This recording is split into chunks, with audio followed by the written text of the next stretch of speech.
Hey, hey, hey. Happy New Year. Happy 2023 and welcome to GMIHub Online. I'm so glad you're here to join us. And today we are going to be talking about getting ready for tours. Think about it. I know that towards the end of the year and with the Christmas season, there were probably a lot of tours, a lot of events happening. And I think 2023, we're going to have more of that happening. And tonight's conversation is going to be about what you need to know about getting on that bandwagon of getting into live touring or just even one or two live events, the things that you need to know. My name is Cheryl Dewick. I'm one of your hosts, and my co-host is Dale Borland. Dale,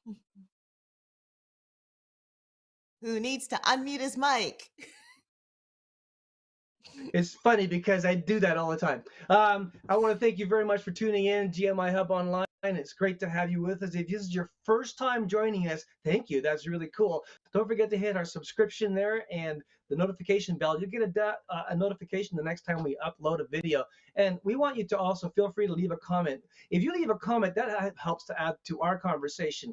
And today we have a great conversation coming your way. Before we move on to that conversation, I want to talk to you about our website, gmihub.ca. If you want to find out more about us, gmihub.ca is the place to go. So we have a great idea on there for you to connect with us on an ongoing basis. We have what we call a hub happening, and it's sent out once a month. And in order for us to send that to you, we need to have your email. So what you have to do is really go on to gmihub.ca, find the place where it says put your email, and you become part of our kind of a member of our GMI Hub. And we'd love to be able to stay connected with you on an ongoing basis and send you those monthly newsletters and all that, and track with you. And if you have an event coming up, if you're an artist or you have a project coming out or you have something you want us to talk about on the Hub happening, give us permission to put it on there and we will help you out absolutely free. Guess what we're here to do? We're here to help you with your career and to help you to do the best job you can. Thank you so much, Dale. And yes, and if you do have any events happening and any information, send it out to us at contact@gmihub.ca. We'd love to get that information from you. Okay, so let us introduce our panelists. Tonight we have three panelists. We have, I guess we'll have to go right in order. We have all the way from Barrie, Ontario, Scott Jackson, who is an artist manager. He's also an artist himself. So he's going to be talking to us from both angles on how to get prepared for live events. Scott, welcome. You need to unmute your mic. Yes, thank you. I'm not the only one in the room.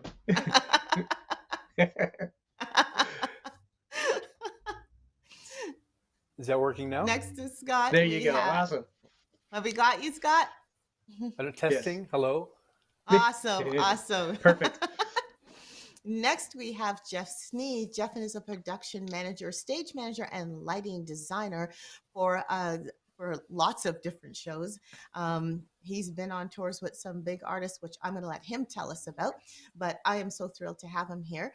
Jeff, welcome. Unmute your mic. Thank you. Good to see you. It's unmuted. And last but not least, we have Kevin Fix. Kevin Fix is the account manager of Soundbox Productions, which is very involved in a number of different tours, including that with, I'm going to let him say, Toby Mac, I think was one of them, and Michael W. Smith was another one, and a few other events like that. So I'll let him tell us more. Kevin, welcome. Thank you. Awesome. It's great to have you guys all with us. No, it's unmuted. It's all good. And thank you guys for joining us tonight as we talk about this conversation. Prep work you need to, as an artist, to go on tour or to do concert events. That's really, really cool. I guess the first question that I'd like to ask to start it all off is an artist has to consider the potential venue that they can, what kind of seats, what kind of butts can they put in the seat? That's the kind of thing you have to think about, and how much that's going to generate or how much it's going to cost.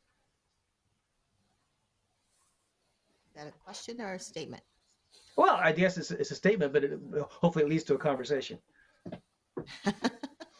Well, as an artist manager, we are usually booked by somebody, so they look after how many seats that they've got and decide whether we can fill it or not. Mm-hmm. That's when your booking was, yeah, that's great. Yeah. So if an artist was to do his own booking or her own booking, or they're trying to get an event together, what things should they think about? Like, that's perfect. Thank you for bringing that up, Scott. What should they think about? Yeah, the number of people they can get in there, I think. The three things that I think about are, is the venue cool? Is this a place that we want to play? Will it be an enjoyable experience? Then I think about who's the sound guy, because it doesn't matter whether it's a big place or a small place, whether it's inside or outside. If the sound person isn't qualified, then it can ruin the evening. No matter how many people are there, it can be just a really bad experience. And the third thing I consider would be the promoter. And if they know what they're doing, I've worked with a lot of promoters who don't know what they're doing, and you get there and it's disappointing right from the start. So again, it doesn't matter to me how many people are there. If there's only 5 or 10 people in the audience, or if there's 1,000, it doesn't matter. I just want it to be a good experience. Mm-hmm. And that's from both the artist and the artist manager point of view, right, Scott? Yeah. It's sort of all one. Yeah. Okay. And what from Jeff and Kevin, you don't get involved in so much the artist stuff. You kind of get involved when they make that decision that they want to do a tour. Is that correct? We're usually later on in the process. Once a tour or event's booked, we're booked in. Budgets are usually somewhat set in place already, and we need to adapt around that and somehow make it work and not suck. Yeah. Because sometimes budgets can be extremely prohibitive, and you just, the promoter, whoever's putting the event on, has this grand scheme of how it's going to look and sound, and then they turn around and go, but I have, like $500. You can do that, right? No.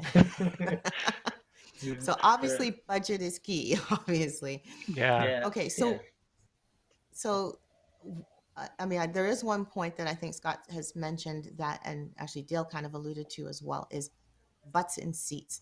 And this is something that has come up in conversation between Daryl and myself, and even in other situations where there are artists that want to do tours, but how do they know how many people they can fit in a location? Their name There's not a capacity. Will there be a seating capacity with the venue? Yes. So the promoter would know, okay, we have 500 seats. Okay.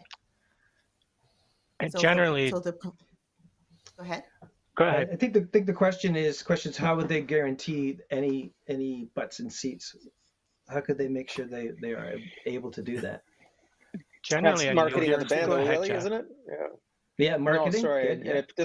This may be more on Scott's area. Obviously, Kevin had something to say there, but the marketing of their band, what their experience to date is, and how many people they're drawing to their shows, and that's going to affect a promoter booking them or actually allowing them to perform in their venue. But sorry, Kevin. Generally, a newer artist is going to be in an opening slot anyway, so you're going to be with an artist that's already drawing.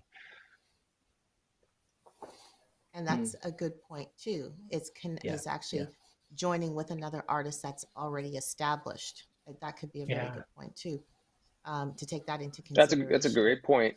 Yeah, Kevin raises a really good point that if we're talking to bands who are starting out, opening slot is where most bands start, and so not required to bring as big a draw as the headlining band, but if they want to continue to get booked in that venue or any other venue, they're going to need to draw some sort of crowd. Yeah. Well, my band is as the leader of my band, I'm a new artist, but I don't have the same aspirations as other bands where they want to tour with the Newsboys or Michael W. Smith, where they want to go to Nashville and they want to get signed. I'm not building a resume. I just want to go out and play some fun shows, and I don't care how many people are there, and I don't care if I make any money. I just want to have fun. But that's because that's the stage of life that I'm in. The money side doesn't matter, and the size of the venue doesn't matter. I just want to have fun doing shows. But again, it'll be fun if everybody's organized. And usually you can tell when you talk to the person booking you from the first email or the first phone call, you kind of have a really good idea if they know what they're talking about or not. Yeah. That's true. Yeah. That's true. Okay, so let's talk about first stage. Okay, so artist makes the decision. They feel they can do at least one event, or kind of jump on a bandwagon on a tour or something like that. So first thing they need to know, or the first thing they have to have in place, um, they have to book. Obviously, they have to have their money, of course, but they have to book, and then there's a contract that's involved. So talk to me about contracts. What needs to be in a contract? What are some of the things that artists or artist bands need to be aware of when it comes to contracts?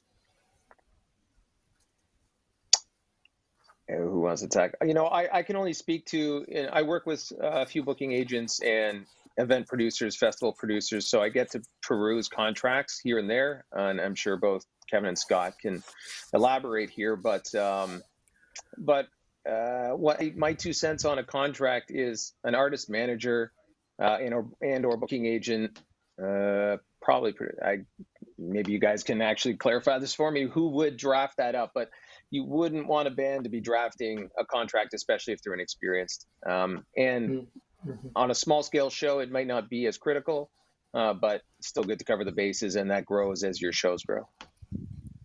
Well, for the artists that I've worked with, my contracts have been 2 or 3 pages. And then when you send that to a church, they go, and they get freaked out.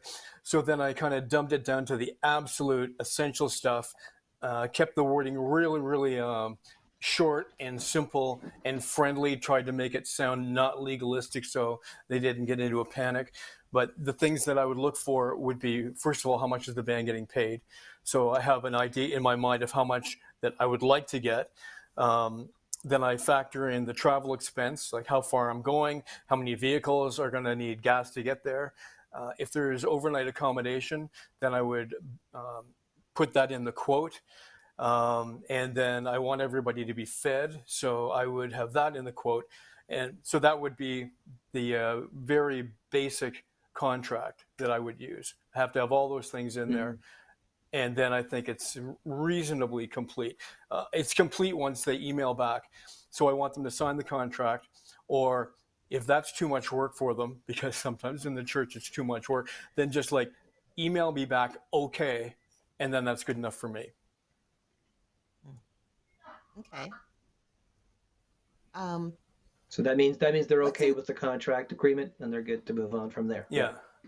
I prefer to have them initial each line, like, okay, accommodation for how many people, feeding how many people, what time is the band on stage? Oh, I didn't mention how long is the set, so that if you think you're going to do an hour set and then you get there and the promoter says, oh, no, sorry, it's only 20 minutes. Like, I want to know that in advance. But yeah, then they can just email back, okay, to all these things. And on a small scale for a small local show, that's good enough. Okay. Understood. Again, you guys, as in Kevin and Yeah. Jeff, you're not involved in that part, but what I'm hearing from Scott, it would also be in a rider, would it not? Yeah. Well, I haven't. go ahead. Go ahead. I haven't for many years now, but I used to do a fair bit of tour management, and I would be dealing with contracts all the time then. They were generally from the agencies who would be booking the bands, and it covered other important stuff like liabilities, if there's an accident, insurance being in place in the venue for the show, for the event, cancellation policies, stuff like that, and then riders and everything on top of that. Insurance. Yeah, that's stuff that I kind of expect. Like the cancellation policy and the insurance, that's kind of expected. But when you're doing like a big show, like he's talking about, then yeah, you got to have that in writing. But for a small local show, that makes the church pastor start freaking out. I got to have insurance. I got to do all this, and they've already got probably $5 million liability for any event that they're having in the church anyway. Right. What's your thoughts? And if we're talking, the contract and the rider, the contract to me is just like the basic stuff, the fee, the food, the accommodation, how long is the set, and then the rider is like all the other stuff that we call the brown M&Ms. That's the other stuff. I think I've heard of that one, the brown M&Ms. Jeff, what were you going to say? I think it all depends on scale. Scott's referring to maybe the type of shows he does in church. Kevin, as he alluded to, is talking about sort of larger scale touring. And if we're talking about club shows, for example, none of this applies really. It's you're getting $100 or nothing to play, and there is no contract. So it runs the gamut. It depends on the scale of show you're doing, the level that you're performing at, I guess, at that particular moment, and that can change even with recording artists. We can, as Kevin can attest to, you can be doing arenas one day for 5, 10, 50,000 people, and then 1 week, and then a club tour the following week or month with that same band in a different country. So you go from buses and planes and great hotels and catering down to a club, and they'll bring you a hamburger before your show. Yeah. And that's about If it. you're lucky. Yeah. Yeah, if you're lucky. You get there in a taxi. Yeah. And When I there's was the booking local reality shows, right there. when I was booking local shows, I talked to a youth pastor. I was making a cold call, and I said, I've got this band, Anthem for Today, and we'd like to play for the youth. And he said, oh, that would be great. We're having this event coming up on this Friday night. I'm having it at my house. Would you guys do a house party outside? Because it was in July or June. And I said, oh, that would be great. And he says, but listen, I just don't want to put a lot of work into it, you know? And I said, well, what do you mean? Like, it's a band. There's a band coming over, so we need to know that there's sufficient power.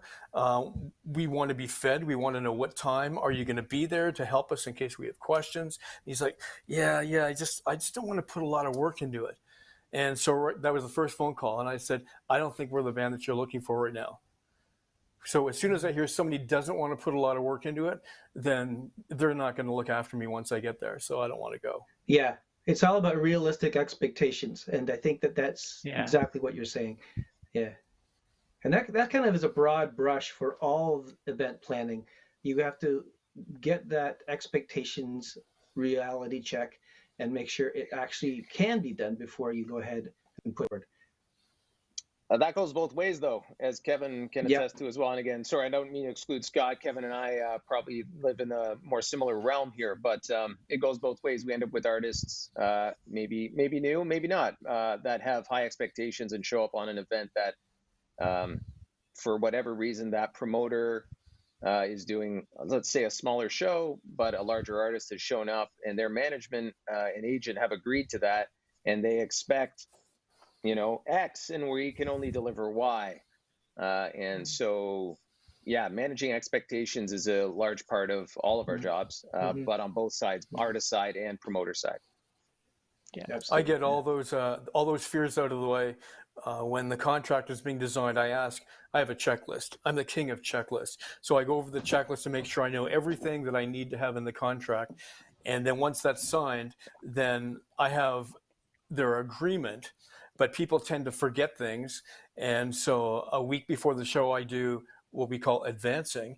And that's where I go over everything in the contract again, line by line, just in case they haven't read it, which they probably haven't, or maybe they forgot about it. But I just don't want to get there and find out that things aren't ready. So when you do the advancing like 3 to 5 days before, then it's fresh in their mind and they know, okay, I got to meet him at this time and he wants a dressing room and so on and so on. So like advancing, asking all the questions, having a checklist, that's the way to go. If you don't have a checklist, then you're going to forget lots and lots. Mm-hmm. That's a great point, Scott. Yeah. Okay. Let's get Jeff and Kevin in here as well. So when do you get involved in the tours, and what are some of the things that you have been involved with, and what do you end up paying attention to as tour managers or account managers and all that stuff? It depends on your role and any said tour. Like as an account rep, if it's booking the production for a tour, you're involved really, really early. Same with tour management. It really depends. What are some of the things that you would want in advance, as when you are entering in that realm? What are some of the things that you need to have in place for you to do your job? From the schedules artist or are the important, agent? and schedules, okay. Proper schedules, proper addresses of venues. I've had lots of situations where you're driving around and like, where is this place? It's not. Do you know how to use a map? because it isn't there. That's a good point. Is it even around still? It's just You stuff need, like the very logistical important things, timings, and from again, the are those things? production end of thing, that the right gear and equipment is there and on site, what you need to bring, what's going to be there.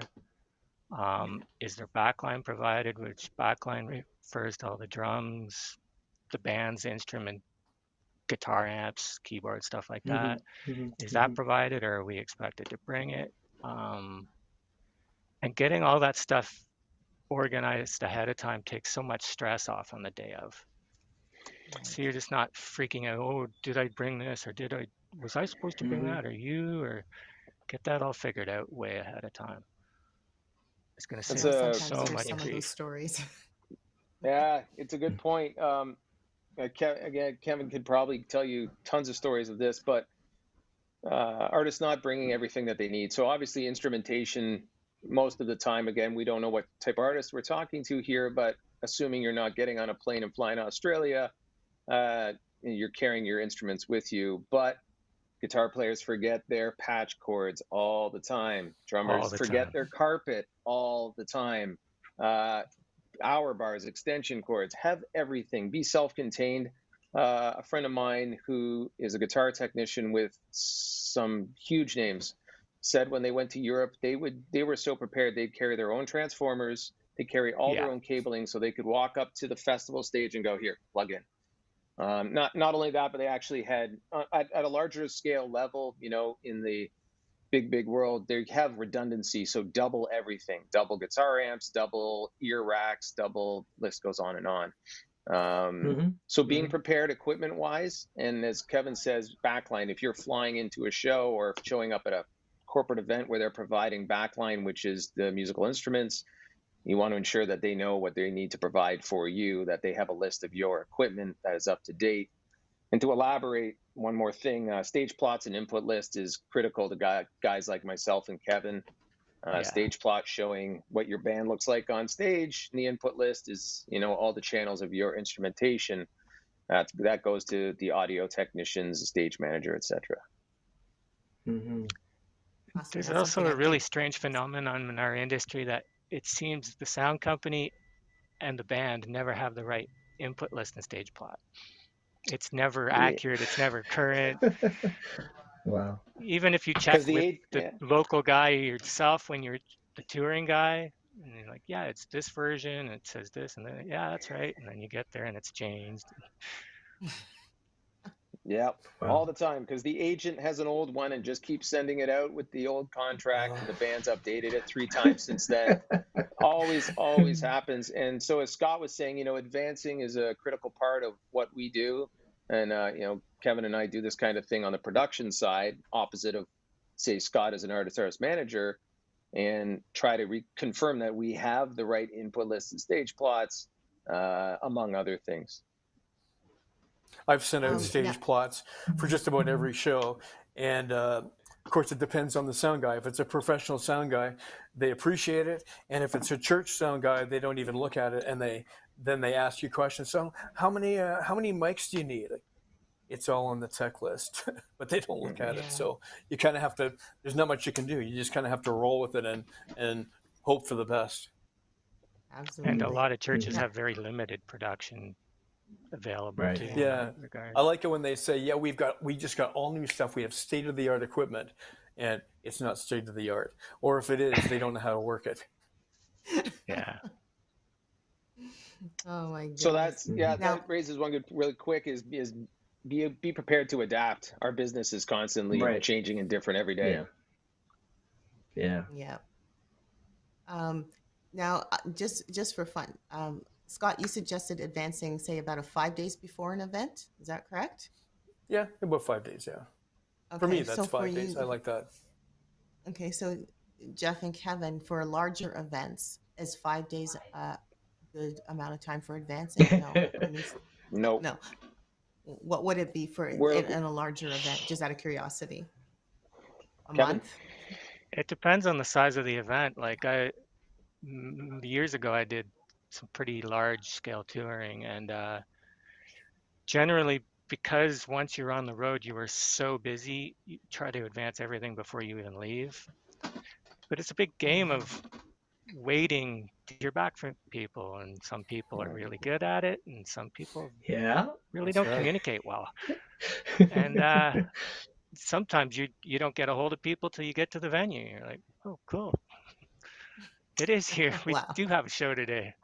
But it's just being patient with that.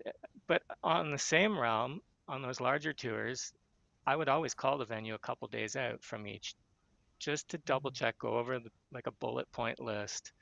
You Yeah, got that's what this, I you was got talking this, we're about. going to be here. But Yeah. the major advance would happen sometimes a year ahead of time, So it's depending on the scale of multiple the tour. advancing. So Yeah. it's Yeah, makes multiple sense. advancing. For, Yeah, for because you want to years, make sure you have all the gear you need. Absolutely. Yeah. Yeah, especially when you're in doing, flying Yeah. overseas Hey, somewhere, I have Australia a question or for Europe. I have a question for Jeff. You're talking about backline. Do you yeah, consider the musical instruments to be backline? I just considered it to be like amps, keyboards, drums. Well, drums are an instrument, but like guitars, they bring their own guitar. yeah, everyone brings, I might have been a little generic in that. Yes, yeah. Typically, artists are carrying their own, well, we loosely term breakables, but guitars, sometimes cymbals. Right. Again, not including fly dates, but yeah, guitars, cymbals, drum pedal, cabling, effects, etc. Sometimes the heads for the amps. But yeah, drum kit, bass amp, guitar cabs is the most commonly provided backline, or keyboards too. Kevin can attest to or elaborate more on that. Yeah, it's just generally the larger bits. Sometimes to be like backup guitars and stuff in backline specified Oh, on a really? rider, but Oh. sometimes. Yep, spare And guitars, definitely. Yeah. some bands like don't even bring an acoustic at all, or a stand-up bass, or they just rely on it, and Oh, I stuff thought like that was because they scares me. forgot. Well, some of them it is.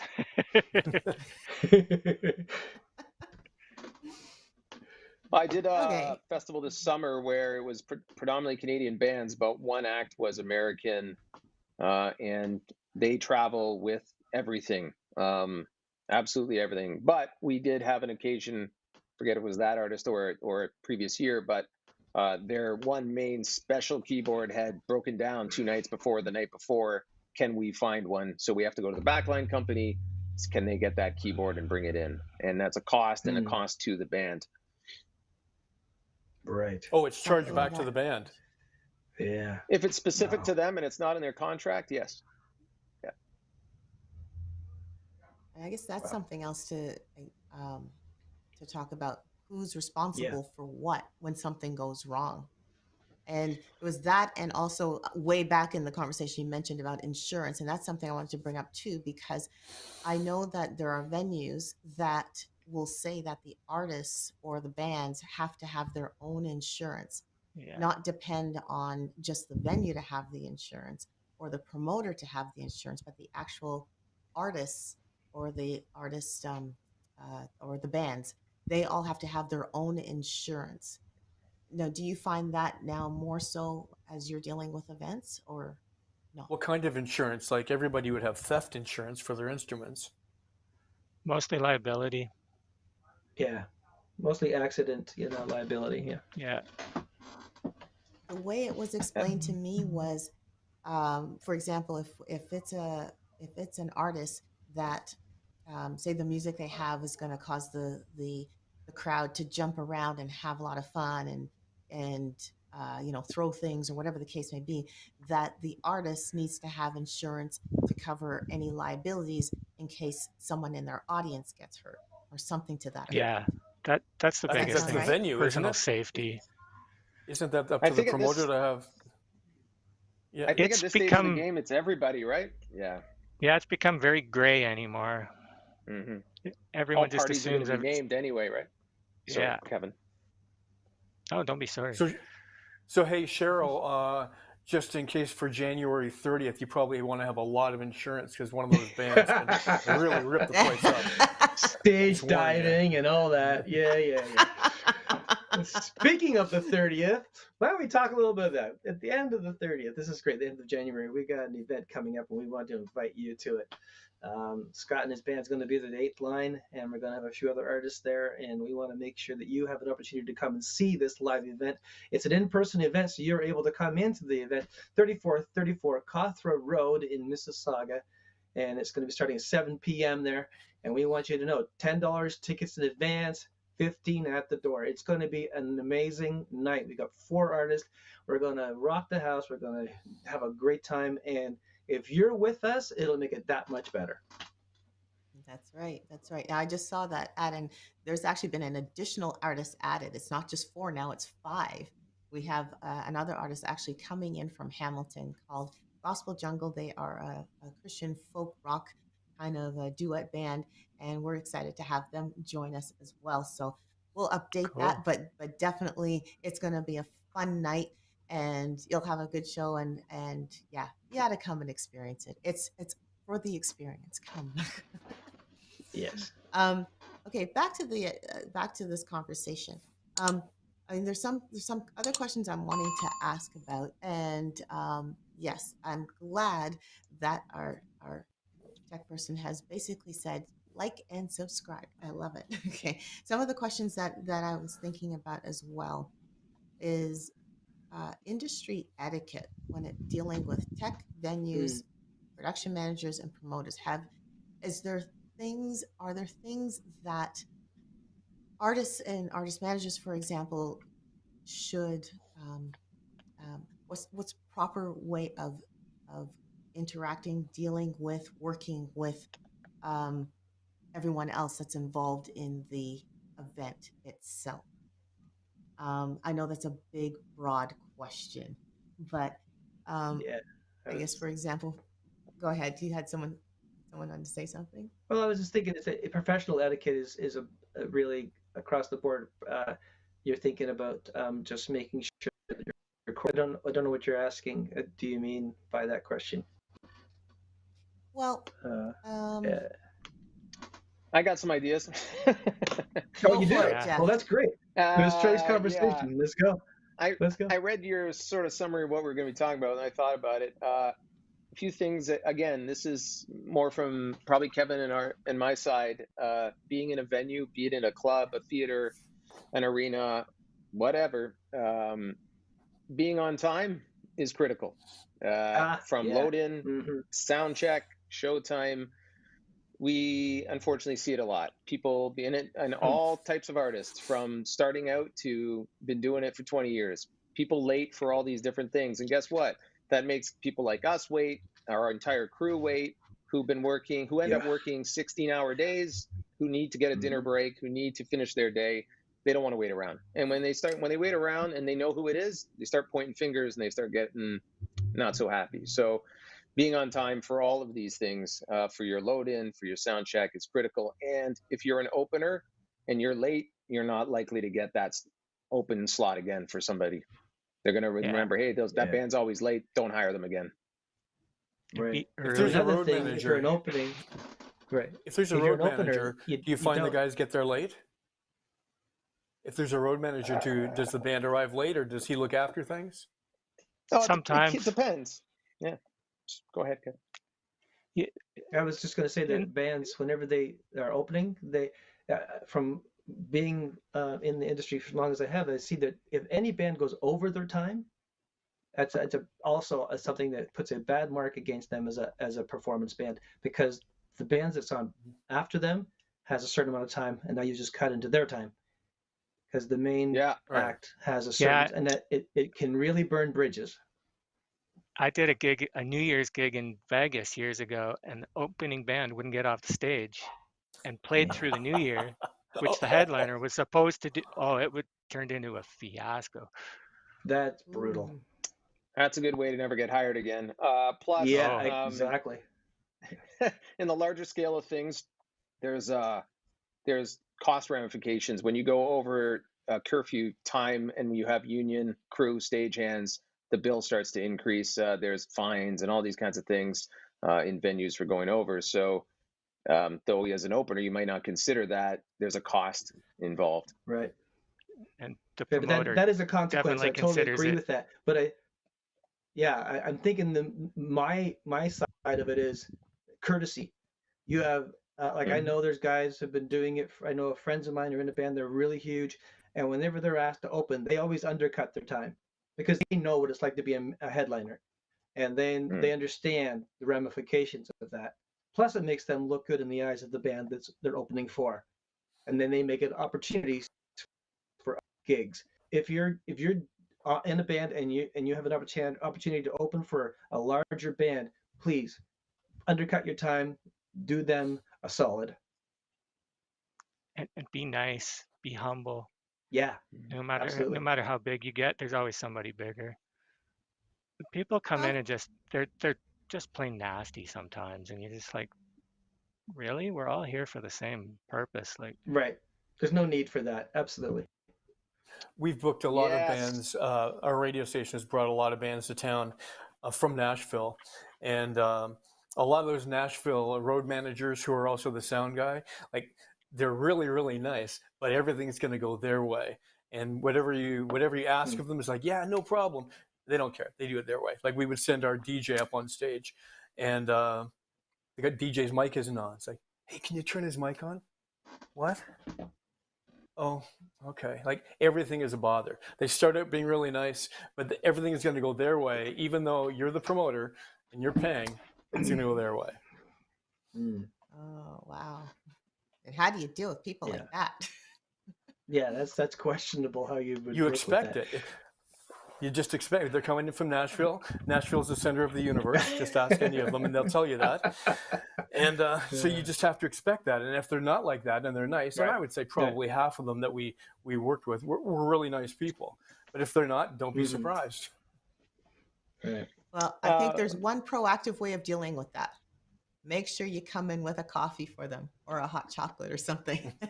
Treat them nice. It can Give help. them a Yeah. donut. And you know what? Or come like Yeah, me with a there big is a way of crock doing pot of that. Like food. Cheryl. Yeah, that Cheryl was talking about an artist that we know that did something for their crew. She would hand them, a gift card, for Tim's or something, and just as a way of, hey man, thank you for. I know you pulled a 12-hour day to make my 2-hour concert amazing.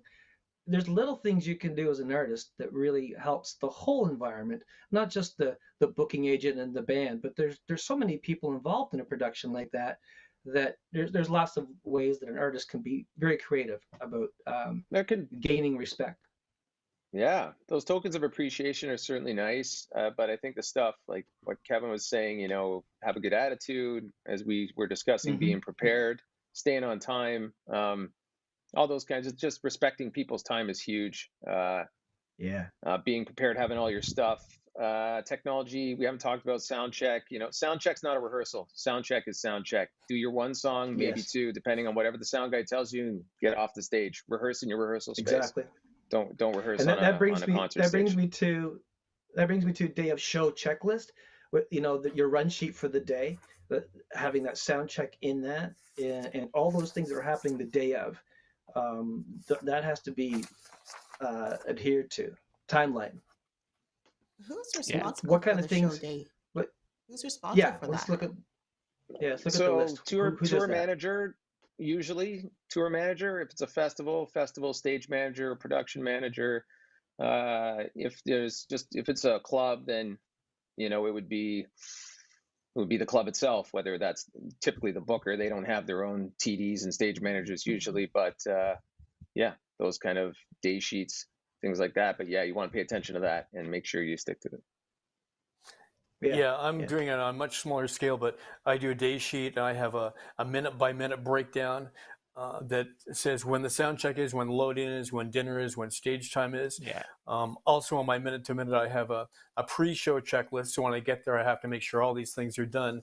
Like, for example, finding the washroom, finding where the power is in case something happens, getting Wi-Fi so that everybody can get online. So I'll have a list of things to do pre-show, and then last minute, right before my band goes on stage, there's like 5 or 6 things that we have to check, like make sure your batteries are fresh, because they usually waste them for the rest of the afternoon. And then I have a post-show checklist. Like everything is on the checklist. You don't forget anything. Yeah. Wow. Right. Yeah, it makes sense. And not only do the sound guys and the whoever's on stage have to know that list, but I mean, it's good for every member of the band to have read that list so they don't miss out on those timelines. Absolutely. So we're learning time is important. Be respectful with your time, showing up on time, keeping within the time frame that's been given to you for sound checks and for your gig, like for your I forgot what it would be called, your spot of time when you're actually performing, and Set. and your set. Thank you. Your set, Thank you for your set. See, terminology. That's another one. What terminology have I missed out on? Terminology. I think I saw them in the 70s when they opened for Led Zeppelin. Oh, geez. There we go. I guess that's as far as, so attitude and timelines, just to summarize, some of these bands, it might be they're going on one of their first big shows or really happy to just be out there touring, performing, and it's a really exciting thing for them. Unfortunately, for not all, but some techs and crews in these places, they do it day in and day out, and they see 100, 200 bands a year. And unfortunately for some, you're just another person, another gig happening in their venue. And so the easier you make it for them, the less trouble you're going to encounter. Makes sense. That makes total sense. It makes, we talked about riders already. The only other thing I know we didn't talk about, which I think is now back into Scott's realm, is EPKs. Talk to us about that. On my level, I keep it pretty simple. I have an up-to-date bio. I have some links to social media, a link to a live performance, and usually one or two at the most band photos that I want the promoter to use. And then when I'm booking it, I tell them, this is the photo I want you to use. Otherwise, they'll use something that they found on the net that's really low res and is not something that is flattering. So I want like a consistent photo used for all the promotion. So that's what I put in the EPK. Yeah. And in case what does EPK stand for? Yes. Yeah. It's like somebody's out there right now, they're going, that's great, Scott. Thank you. What's an EPK? Something. You're joking. Which sounds like electronic press kit, right? Is that right? Yeah. Electronic press kit. I know a term. Exactly. Yay. You're absolutely right. But it's like for somebody who didn't know what that means, yes, it's making sure your information, your data is electronically accessible. That's right. Which could be the website as well. Yes? No? Yeah, could be. Could be. Okay. So have we covered Okay, so we're going to do a quick summary. Okay, so artist decides that they want to be involved in a live event, and they want to take the first step in terms of at least a live event, if not an entire tour. So the first thing they need to know is A, they need to make the decision. B, they need to be prepared or know that they have what's needed to go on the tour. C, they need to know they have a budget. Is that correct so far? Am I right so far? Okay. Then when they are booking, they need to have a contract, and a contract would outline basically, I guess, all the details related to basically the artist being involved with that event. And sometimes the contract could be as simple as you're showing up at this time at this venue, and that's that. Or it could be a little bit more detailed depending on how large the show is. In that contract, is that where that stage plot and sound and tech stuff would be in the contract, or is that more in the rider? It'd be attached to the, It would be attached? It's a separate page. It's a separate page. So rider and contract are not the exact same thing. No. I'm just making sure I'm saying that right. And even with rider, there's two parts to a rider. There's a tech rider and there's a hospitality rider usually. Exactly. Ah, okay. And hospitality is food. Go ahead.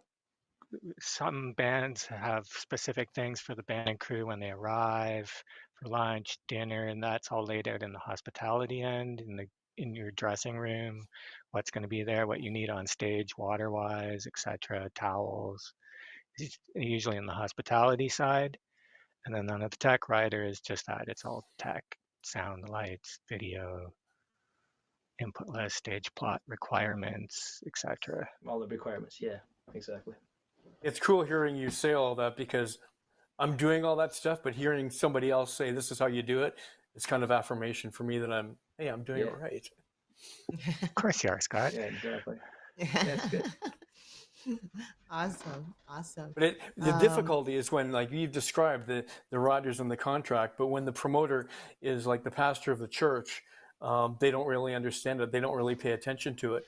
And everything that we put in there is so that it will be a good show and it will make it easy for us and it'll make it easy for them. But if they don't read it or they just like skip over parts, then it becomes a bad experience. Yeah, for both parties. Yeah.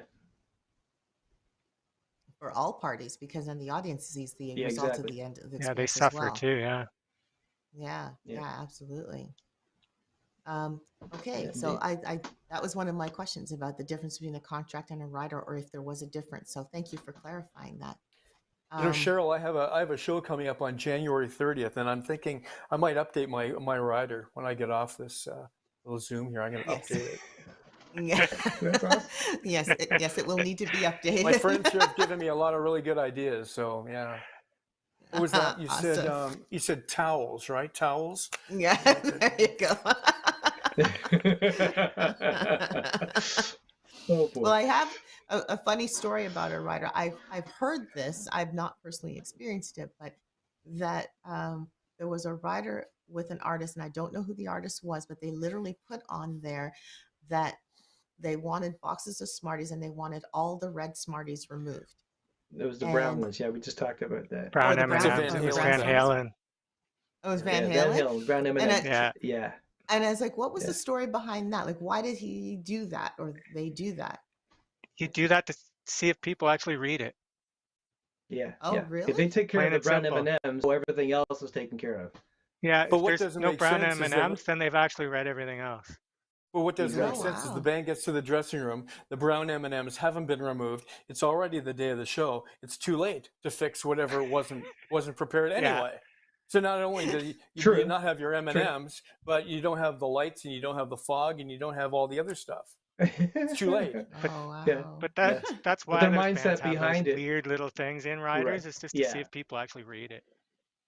Exactly. Okay. So beware. Oh, wow. Well, you find out if they've read it when you don't have the lights. Yeah. And you can't be seen and you can't be heard. Okay. That's right. Shut off to the building.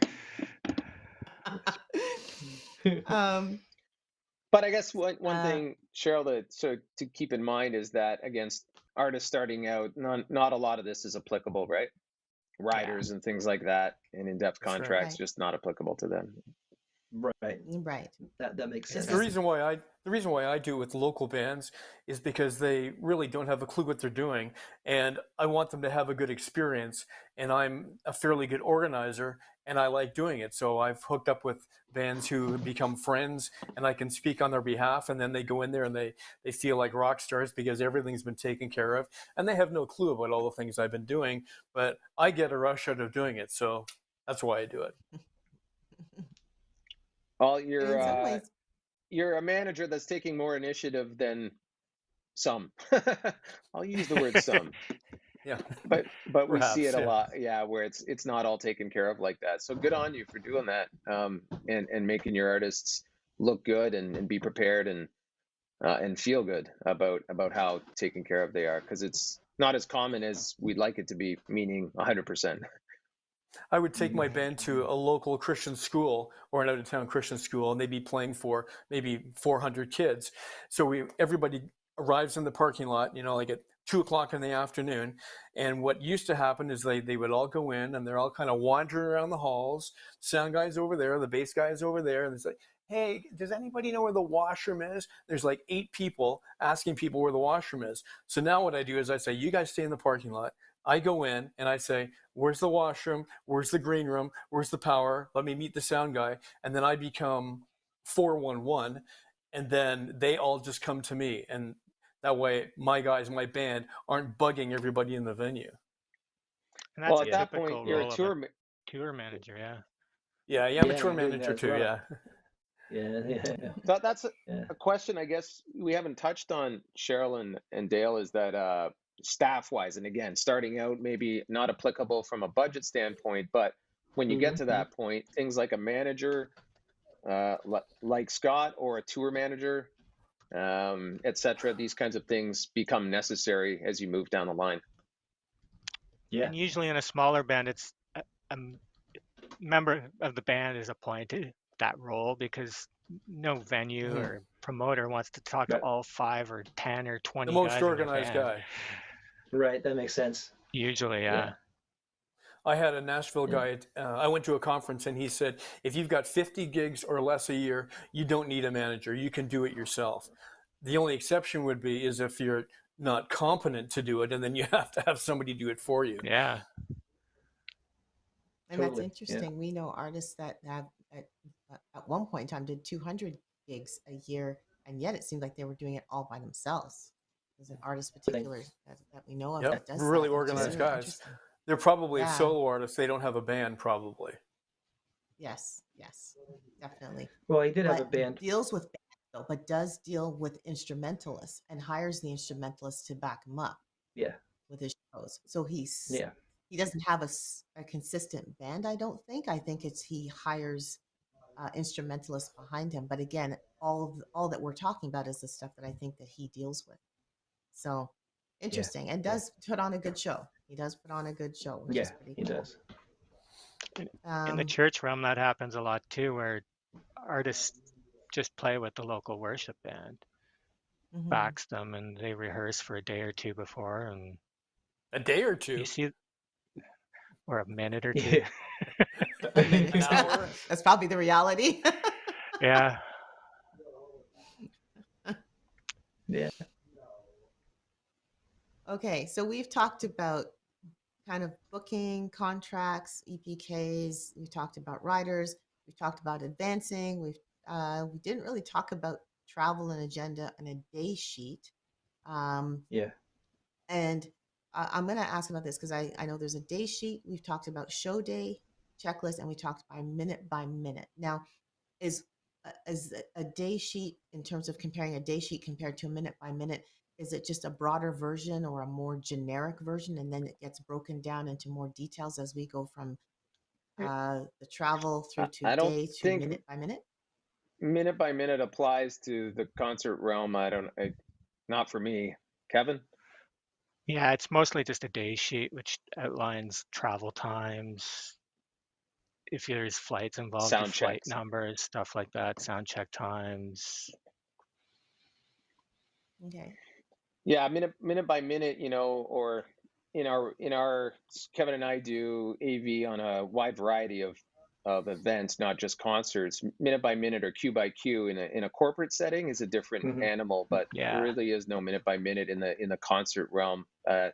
Short of, if you get really technical with how video or lighting is programming things, it's a different beast. But yeah, a day sheet which just outlines, big time markers, your load in time, sound check, dinner breaks, opening act, headliner, load out, etc., that kind of stuff. But.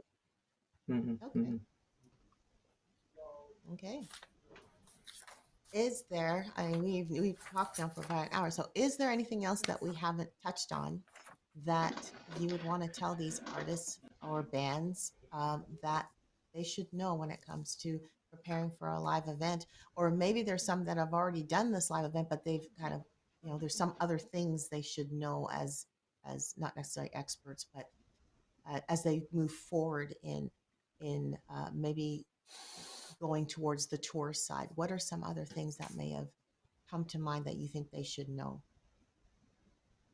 Last minute tidbit. Spare instruments. Is it still last minute? Okay, sorry, go ahead. Go ahead. Yeah, say what we've said already. If you have to say something to emphasize it, that's good. extra gear. Yeah, Yeah. spare Okay. instruments, spare strings, spare sticks, all that kind of stuff, and all the pieces that you need, even things you may not need. Yeah. Yes. Right. And if Awesome, you're Jeff. touring, important things like toiletries, your toothbrush, stuff like that. Mm. Oh, we didn't even touch Okay. about that, but that's a good point. Stuff Yeah, I like didn't that touch on can that. really make for a bad day if you wake up and you're like, Right. oh, cool.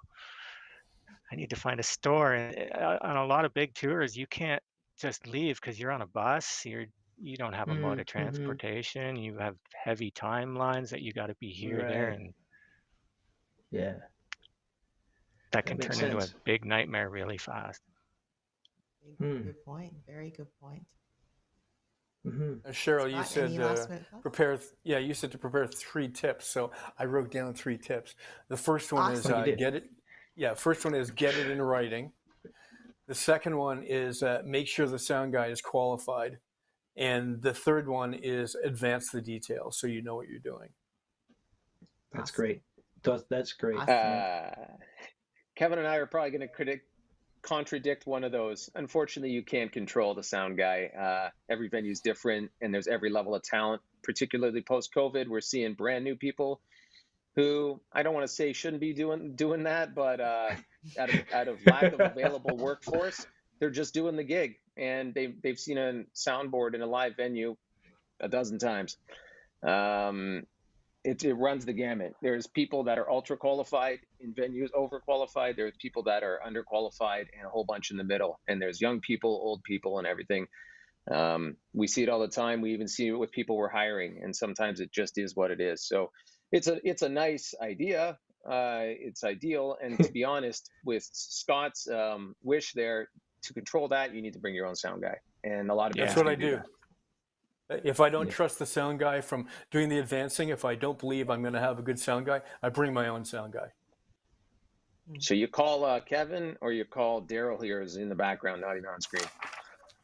I already got Daryl lined up. Yeah. Yeah. Well, these are very good points, guys. It's been a great conversation. Thank you so much for being Indeed. on here. This is Scott, Jeff, and Kevin. Thank you so much for joining us about this conversation. And if you've learned something from this, feel free to review this. This episode's going to be on YouTube for a while, so feel free to hit the rewind and hit the rewind, but just hit the button and just watch this all over again and take notes. We also invite you again to like, French fries are subscribe. done. The French fries are done. French also. fries are done. Ding, ding, ding. To like and subscribe. Thank you for those who have subscribed to us. We really appreciate your support. We appreciate that you're following us, and if you have some ideas of some of the things that you want to see us talk about on this program, please feel free to go to our website at gmihub.ca and send us an email. There's a contact page there, or email us at contact@gmihub.ca. We'd love to hear from you. We'd love to get your suggestions as well. Yeah. I'll reiterate, it's been said again, and we're going to say it. January 30th is an artist showcase. We are starting the year with a bang. And we have Scott Jackson is coming with his band, The Eighth Line. It's a rocking band. It's a great show. You're going to want to see this. We also have The Journalist, which is a rapper. He's going to be streaming in from Saskatchewan. We have Michael Manhertz, who is from the Toronto area.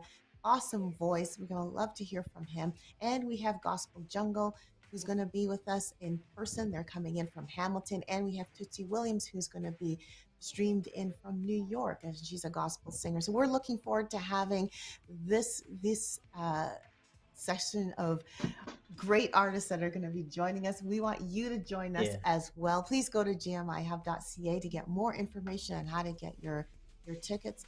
And we just want to pack the place out, because this is such a great time to get together. It's one of the few times we can, right? So let's get together if you're in the area.